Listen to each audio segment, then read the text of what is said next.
Ketika seseorang mendengar sebuah nama Niccolo Machiavelli atau terminologi Machiavellian, apa hal pertama yang muncul dalam pikiran Anda? Menurut saya banyak yang mengatakan dengan kata manipulasi, peniru, atau dalam konteks yang lebih luas lagi, kemampuan memainkan kekuasaan dengan curang dan penyalahgunaan kekuasaan. Dan bagi saya, semua itu nggak pas. Salah versi saya loh ya. Banyak tulisan Machiavelli saya baca dan saya pelajari, jadi rasanya pemahaman manipulasi, penipu itu tidak pas. Banyak orang yang menyimpulkan secuplik pemikirannya tidak holistik, kesemuanya melihat dari seorang Machiavelli. Sebenarnya dari semua cara yang digunakan jurus untuk berkuasa dan tetap berkuasa, bagi Machiavelli mengajarkan satu hal, yaitu pragmatisme. Pragmatisme disederhanakan artinya kira-kira adalah ambil semua kesempatan dengan apapun cara, memihak pada ego pribadi dan ego kelompok, ikut angin saja pokoknya berhasil, nggak ada ideologi. Ideologinya adalah pokoknya dengan segala cara tujuan tercapai. Baik, itu semua sepenggal pelajaran geopolitik yang semua kader bangsa harus bisa memahami. Apa yang sedang terjadi, jangan sampai kita hanya jadi penonton sitting to happen. Dan lebih parah lagi, bahkan kita hanya bertanya wondering what happened. Nggak tahu apa yang sedang terjadi, tapi sok tahu.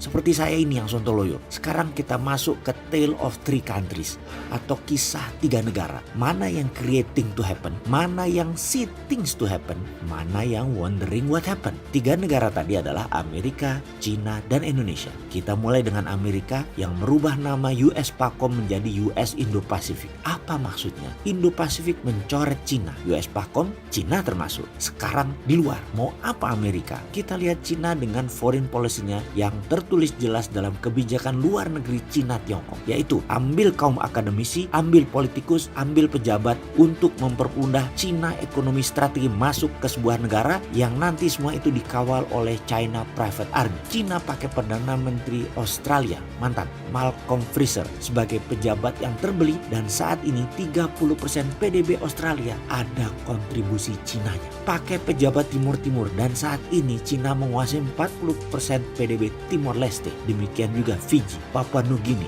Vietnam sudah mulai sekarang digarap. Semua wilayah Indo-Pasifik China mulai garap. Apakah US Indo-Pasifik counternya maritim Silk Road-nya China? China masuk pakai pengendalian perut, Amerika masih pakai old war strategi asimetrik. Apa ini saling counter? Amerika bangun US Indo-Pasifik sebagai new force army, di mana India, Australia, dan Jepang menyambut dengan perhatian penuh. Sementara Indonesia yang punya wilayah di tengah kok diem saja. Bener deh, tengahnya itu Indonesia, dan Indonesia menyatakan netral gitu. Saya pikir netral itu namanya anti Amerika gitu ya.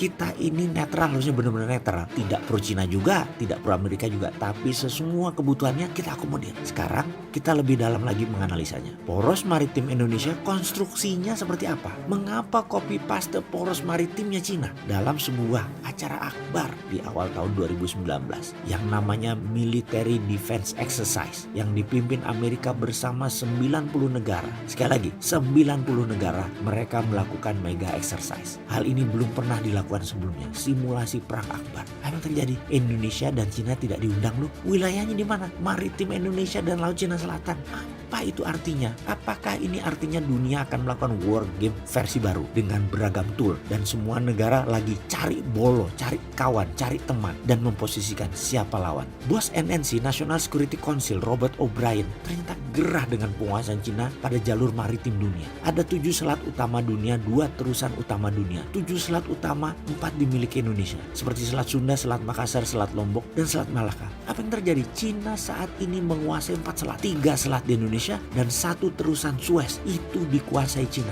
dan dunia gerah. Bukan saja Amerika, 3 selat Indonesia dikuasai Cina tanpa Indonesia dapat apa-apa. O'Brien gerah sebagai Defense Advisor dan Council. Menhan Amerika gerah, Pompeo juga gerah, dan dunia sudah sering beberapa kali menyerang, menyatakan gerahnya atas penguasaan Cina atas jalur-jalur strategi tersebut. Oke sahabat, ini adalah gambaran besar. Perlukah ini dilanjutkan? Perlukah ini dibahas? Apa yang seharusnya Indonesia lakukan? Apa memilih kasual seperti sekarang, wondering what happened? Padahal wilayahnya yang dibahas adalah wilayah Indonesia. Wahai Indonesia, mana sih platform pertahanan negaranya? Dan mana sih kebijakan luar negerinya? Ditunggu loh.